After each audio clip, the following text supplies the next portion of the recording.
I enlisted in the United States Navy in 1976, got out in 1984, served on a submarine, and served as a nuclear power operations instructor. We was in an ambush. I got shot in the calf, my right calf, and I fell on the ground. Then I get shot in the thigh. We went over a hill and we started down the valley of the hill. There was an explosion. I don't know if my point man tripped the booby trap or they threw a grenade. 2 people in front of me in the squad got killed, and 4 people in the back of me got killed. And just making a long story short, that was the end of my tour there in Vietnam, and been wounded ever since. And so sometimes when you think the war is over, you still have war going on even when you get back to the States. That day I heard the Lord say ambush. I turned to my leader and I said, this would be a good place for an ambush.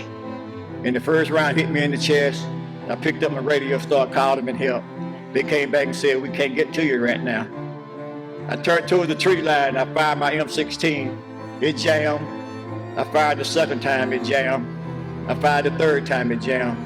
The next round came in and went into my right arm. Another round came in and grazed me in my face. And I'm laying there. I think to the community, if you've seen the current memorial, it is lacking in many ways, and it's out of the way, and it needs to be something more spectacular.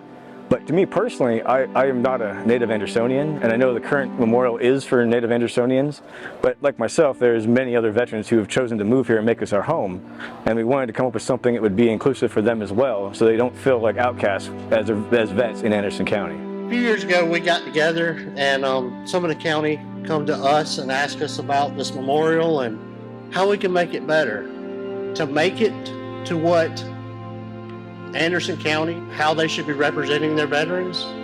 We needed something new. We're taking over a big chunk of real estate up here in the upper part of the Civic Center. It's going to tie in with the water park that they've got there. It's going to tie in with the sports fields that we've got here. So it's going to give us a chance to be more than just a memorial. It's going to be a veterans park. We have some civilians on the committee that are not here today, but they're community leaders. They have put a lot of time and effort into getting this to the point where we can almost break ground. I'm a mother of 3 veterans, and I have a brother and an uncle and a grandfather who are all in the military. So I've grown up having a great respect for the military and what they've done for us, providing for our freedom. And you know, the old saying is that freedom isn't free. I can't thank them enough because this is a huge undertaking. It's about a $3.5 million project. And that may sound like a lot. We wrote checks for our lives for a lot bigger amount. The Freddie Stowers Veterans Memorial Park. This is the goal we're working towards. And we have a great committee put together to actually work towards this goal. Everybody on that committee is bringing something to the table, time, effort, and money to put this thing together.